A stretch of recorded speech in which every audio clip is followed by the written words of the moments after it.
Welcome to Writing to Get Business, and I have with me today a special guest, Nancy Matthews, who is one of the co-founders of Women's Prosperity Network, along with her two sisters. She's one of the unusual people who's able to have family and business intertwined, and it works out well from what I can see as being part of the network. Welcome to the show, Nancy. Thank you so much, Pat. It is a pleasure to be with you today. Well, thank you.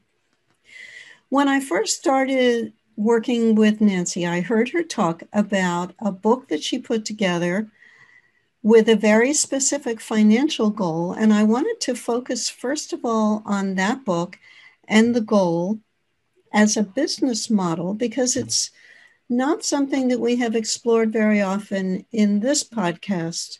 I have interviewed people who have written chapters for these types of books, but not somebody who has been the one who spearheaded the whole project. So let's start with that and tell our listener a little bit about what compelled you to want to do your first book. So interesting, because this was back in 2009. And at the time, I had a personal financial goal that I wanted to achieve, and I really didn't know how I was going to do it. I had never thought about writing a book before. It wasn't a burning passion inside of me.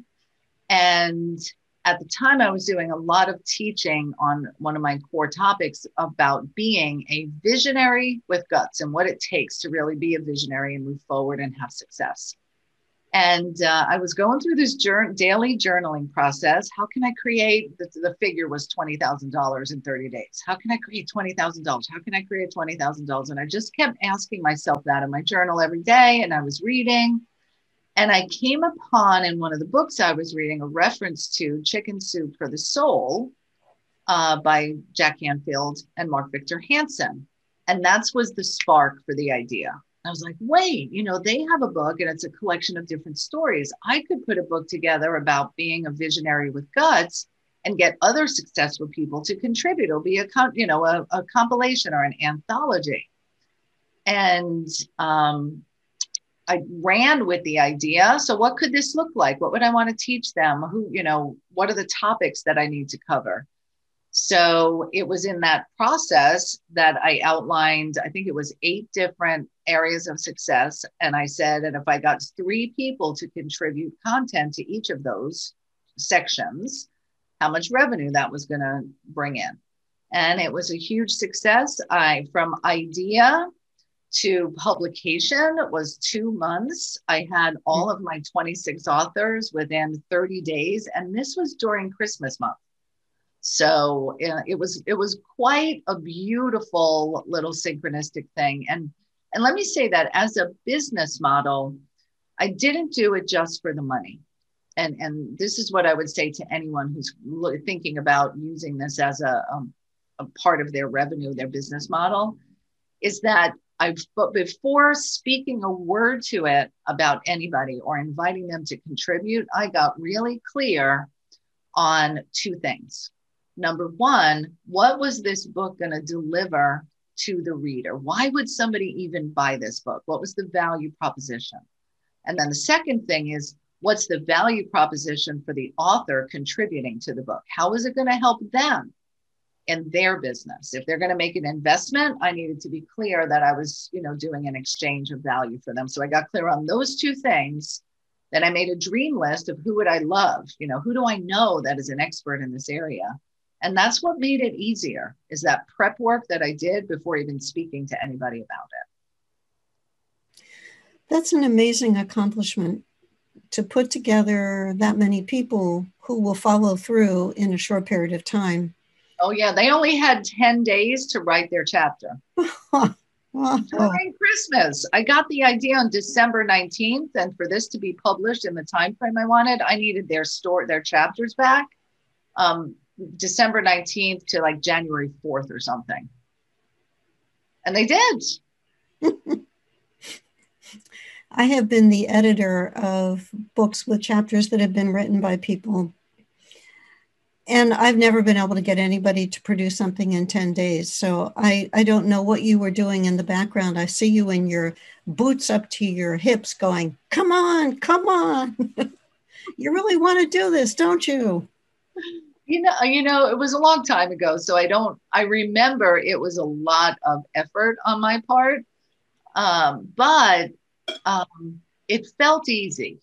It didn't feel like hard work. When you're so connected to the outcome of a project and the impact that it's going to have, the hard work, the effort you put in, it's joyful. It's joyful in the process. So I'm sure I had some sleepless days and sleepless nights and all of that stuff, and went through so many edits of the book. And I'll tell you, man, so my deadline was, I was speaking at an event at the end of February of 2010, and I wanted to have the book, so that I had it available when I was speaking that day. And they actually delivered the books to the hotel where I was speaking. It was the first time I had a physical copy of it. And I open up the book and it says, forward, FORWARD. Mm-hmm.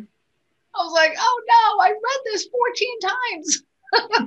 Those are the collector's editions. It's all good. Yeah, and that's a common mistake too. Boy. Yeah. What was it in for the authors to be part of that book? So what we included, and I had 3 different levels for them to participate, with varying pay scales and varying levels of benefits. So the main thing for the author is to be able to be established as an author. And I didn't even do the whole best-selling campaign with this, but they were established as a published author. We did some campaigns, email campaigns together. They had links to their website from my website. So there was a lot of marketing push that they got. And let me tell you my favorite story of using this book effectively. So if you're listening in and you have contributed to a compilation book or any kind of publication, walk around with copies of the book with you. Susan Somerset Webb was at an event. She had the book. She was one of the authors in Visionaries with Guts. And somebody said, oh, tell me a little bit about you. And she talked with him a little bit. And then it was one of the speakers at the event. And she said, oh, would you like a copy of my book? She pulled the book out, put the bookmark in to, because they gave them all vanity bookmarks too. That was another bonus, which was a nice perk, right? Put the bookmark in to her chapter in the book, and off he went. On day 2 of the conference, after speaking with her, reading her chapter that night, he stands on stage and promotes her from the stage, with ended up with a flood of clients for her, and she wasn't even speaking. So if you've got one of those books or you're invited to be in one of those books, say yes. I've contributed to, I think, 15 books as an author, writing a foreword, writing a chapter, whatever that is. And it goes back to something Zig Ziglar told me when I got to meet him. And I was so proud. Visionaries with Guts had just come out. And I was like, look, I'm a published author. He's like, that's good. Go write 11 more. I was like, what? So anyway, there's lots of benefit to being in a book if you use it. If you write the chapter and just let the book sit by the side and you don't ever tell people about it or share it, then it's not going to bring you the rewards that you'd hope for. There's a way to use it as a business card and really let people get to know you at a whole nother level. Mm-hmm. And as a business model, what you did is also intriguing, because you certainly had some expenses associated with publishing the book, but they would not be equal to the $20,000 or more that you raised as a result of the model of bringing in the authors and giving them that opportunity and that exposure. Yeah. And it's a savings for an author to get to create your own book is a lot of time, expenses, and all of those pieces. So it's a shortcut to get published. You think about it like that too. Yeah, I ended up, I think my total was 27 or 28,000 in this 30-day period. So I hit my personal goal and covered all the expenses for the book. Mm-hmm. It's pretty Now, cool. that was such a successful model. Did you ever consider doing it again? So what's interesting, so that was back in 2009, 2010. And then I think it was 2014 or 15. My sister Trish and I were teaching a speaker training workshop. And towards the end of the event, we just basically do question and answer. We gave you 2 days of, how to really, we call it the business of speaking. It's because it's how to use speaking as a way to grow your business, no matter what your business is. And people are like, well, should I be a published author? I'm like, yeah, that's a really good idea. What about those compilation books? Is that a good way to go? I was like, that is a great way to go. I said, as a matter of fact, let's do one. And from the front of the room, I just came up with the idea. And that's when we first did Journey to the Stage, stepping up and stepping out to share your message. And we ended up doing, I think, 5 volumes of Journey to the Stage, which gave voice and publication to 125 people in those books. It's pretty cool. Mm-hmm. So yes, I have done it again. And was it the same type of return where people were investing to have their chapter included in the book, and it raised that similar kind of revenue each time? It raised some revenue. And here's the deal. It's with the market. So 2009, when I first did it, it wasn't nearly as popular or commonplace as it is today. It's a pretty common practice today. 2014, 15, people were doing it more and more. So we did not charge a lot of money. And, so I did it as a value proposition for my clients as opposed to a revenue stream. So we made a little bit of money on it, but it wasn't the reason that I did it. I wanted them to be able to be published authors. Mm-hmm. Do you have any advice to somebody who would consider being at the helm for this type of book? Yeah, I would go back to what I said in the beginning is really get clear on what the vision/desired impact is for the reader first. Because again, if you're going to create a book, you got to have the end reader, the user in mind. What's in it for them? Why would they buy this book? And then the second piece of it is what's in it for the author. What are you going to do to help promote them and teach them how to use this as a great marketing tool? And my favorite way to get to those core benefits, and Pat, you've heard me speak to this before, I believe, it's a process I learned from a guy named Tony Martinez many, many moons ago. Thank you, Tony.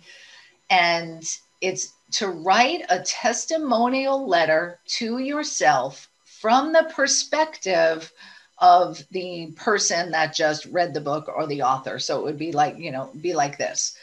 So if I was doing another one today, maybe I'll do something about the one philosophy. I don't know, since this is coming up, but somebody would write me a letter. So I would pretend I'm that person who just read the book. Dear Nancy, thank you so much for putting the one philosophy out there. Not only has it created a better life for me, my entire community has been uplifted to a whole new level. Before this, they were feeling XYZ and we were going through this. I read the book, applied the principles, and here's what happened as a result of it. Now I'm making more money. My life is happier, blah, blah, blah, blah, blah. So that process of writing a testimonial letter to yourself from the person you're seeking to impact reveals what's in your heart that is really the spark that created your desire to do this in the first place. And it lets you get really in touch with the person that you're trying to support, help, or transform, what they're going through, what they want, what are their hopes, their dreams, where they stuck. And the more you can connect with that, it lets you to create a product that gives them what is really best for them. And it also gives you, this process will give you the language needed for your marketing materials as well. Mm-hmm. So, I still use that recipe of doing a testimonial letter to myself for every single thing I create, whether it's a program, a coaching program, a mastermind, a workshop, a live event, whatever I'm doing. I get myself into the mind and the heart of the person that I'm seeking to impact first, and then I go and create what it is that's going to serve them best. So you begin with the end in mind, as we've heard that Always, expression. always, yeah. Hmm. And it's not the end in mind that I want. It's the Mm-hmm. end in mind that's best for the person I want to make a difference for. We open the door to talk about the book that is hot on your mind at the moment, The One Philosophy. Let's go into a description of that book. I know from having had a prior edition that the one that you're releasing now is an updated one. Let's talk about the first edition, when that idea first came to your mind. Mm-hmm. Who were you trying to reach? What was the message that you wanted to share in that book? So the first edition came out in 2013, and I wrote the book because for 3 years, since 2010, as it turns out, I had started speaking about this thing I was referring to as the one. And so for 3 years, I'm speaking in front of hundreds, thousands of people, and they're like, "Oh, do you have a book on this?" And I was like, "No, I don't really have a book on this." And so the evolution of it came about because I would invite people at all events or when I'm speaking, wherever it is, to treat everyone you meet as the one. Because I observed in myself as well as in others is that if you think someone's the one, the person who's going to be your next best client, get you a connection to a celebrity or the person you're going to marry, when we think we're in the presence of the one, we sit up a little taller, we pay better attention, we listen, we place more value on them simply because we think they can add benefit to our lives. And when I realized that about my own behavior, I was like, oh, that feels yucky because everyone matters, everyone has value. And when I started really living this for myself and recognizing how when I treat even the person at the gas station or the supermarket or the restaurant, when I treat them as the one, really listening, placing value on them in whatever the scenario is, they transform. They stand up a little straighter. They care a little bit more. They'll share with you their heart's desires. And as a result of doing that, people open up to what really matters to them. So, in living what I now call the one philosophy, when you treat others as the ones that you're meant to connect with and meet appear. Like we could be sitting next to someone who could be the one, but because we're not being open and caring and loving and, really letting them know that we value them as a human being first, that conversation may never happen. So, like I said, for years I was teaching this. People said, "Where's the book?" And then I was like, "Okay, I guess I'll write a book." And then I thought, what does it really take to live this on a consistent basis? Because it sounds really nice, but you're in a hurry. You got a big to-do list. You have bills to pay. How do you pay attention? How do you place value on every single person you meet? It's not always easy. So, as I examined what are the core principles for living the one philosophy, and that's what became the book. Mm-hmm. What you just said makes me think about somebody, and I think it was Dale Carnegie, who said that everyone has an invisible sign on their forehead that says, "Make me feel special." Yeah, yeah, it's true. It's true. Um, and here's what I know, and especially and this is part of the reason I was inspired to update the book and add some additional exercises and examples to help us through some really troubling times that we're facing now, we've faced before, and will probably face again unless we all take on being the one for each other. Right. That's my big vision, right? Yes. Um, is that the truth to me is that all of us, every single human being walking this planet, really just wants to feel better. They want to be happier.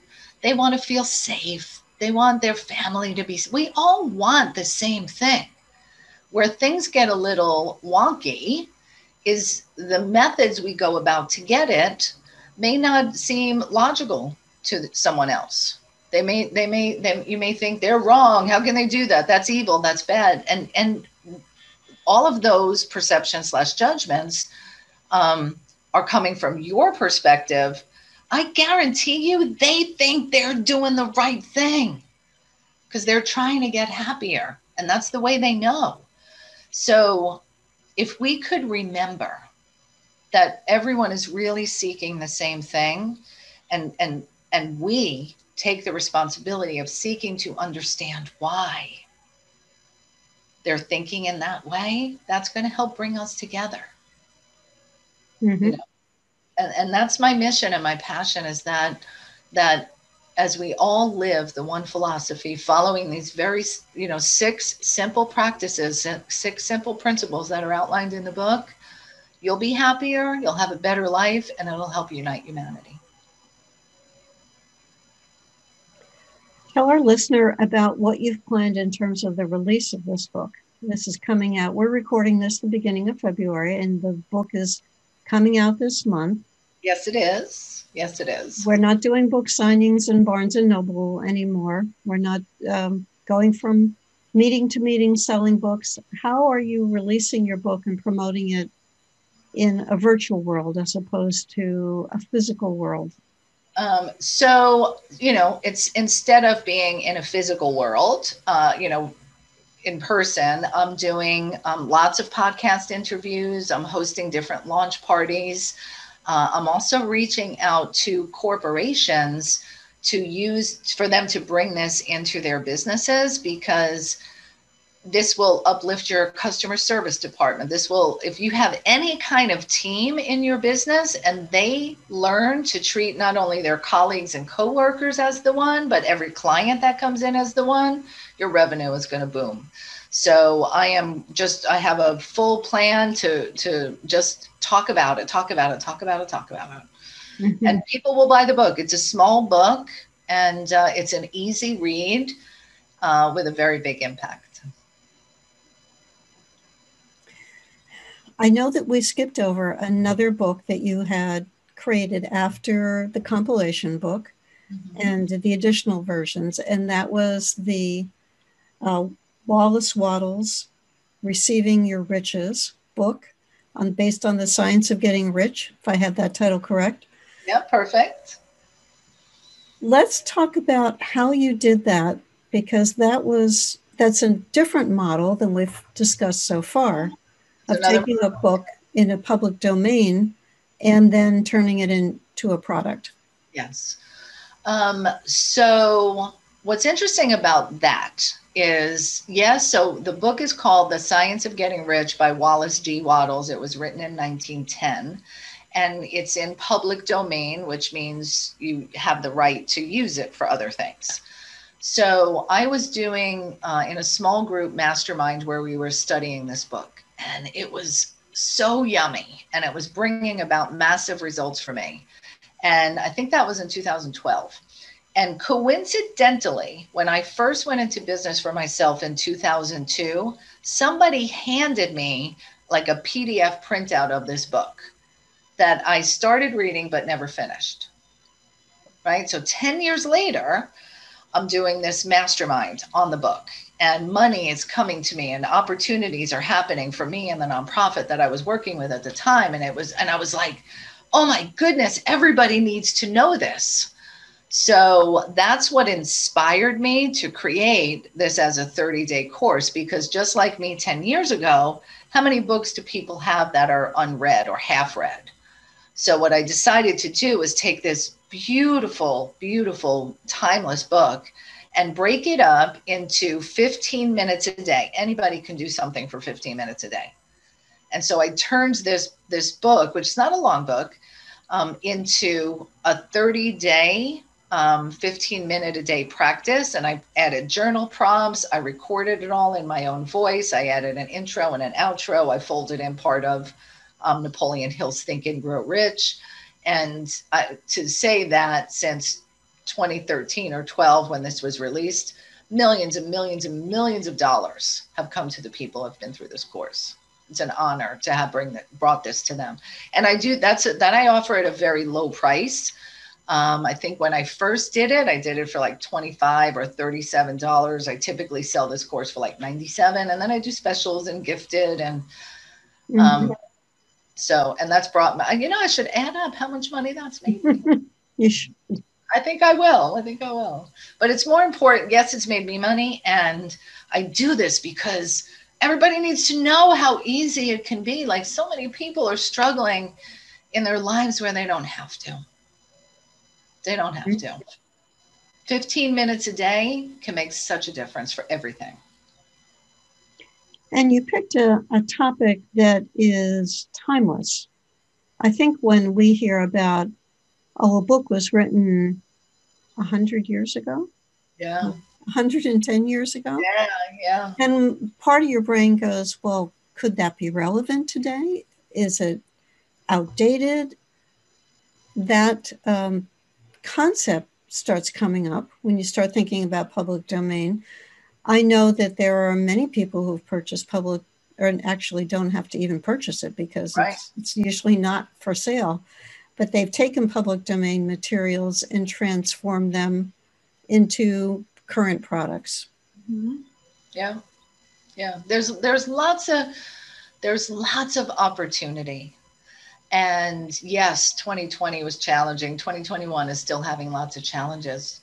And I think it is Napoleon Hill who says every challenge brings with it a seed of opportunity. And the key is to think differently. Don't look at the challenge. Ask yourself a better question. Instead of, why is this happening to me? How could this be happening for me? What else could I do with this?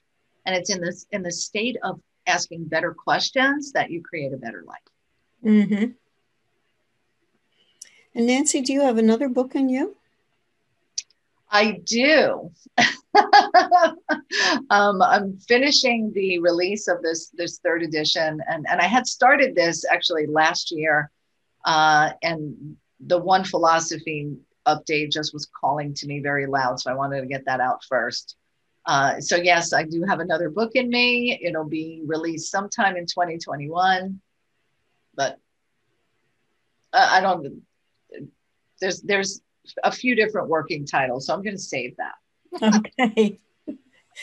I have found in interviewing creative people who have lots of interest in generating new material that there's usually some project floating around in the back of their heads, waiting for the right time to be born.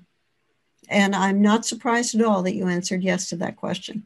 Yes. Well, and in conjunction with the One Philosophy, one of the things that I'm also launching is something called the People Skills Academy. And that came about as, an offshoot from the One Philosophy, because you've got the 6 principles and they're great. And for those who want to, master their communication skills and their styles, whether it's in business, family, all types of relationships, everything in this world that relates to our happiness and our irritation and frustrations is around people. So if I've got better people skills, I can reduce my frustrations and increase my happiness and my results. So I'll be launching the People Skills Academy in conjunction with the book. And is that a coaching program or is that a content? It's a content membership community.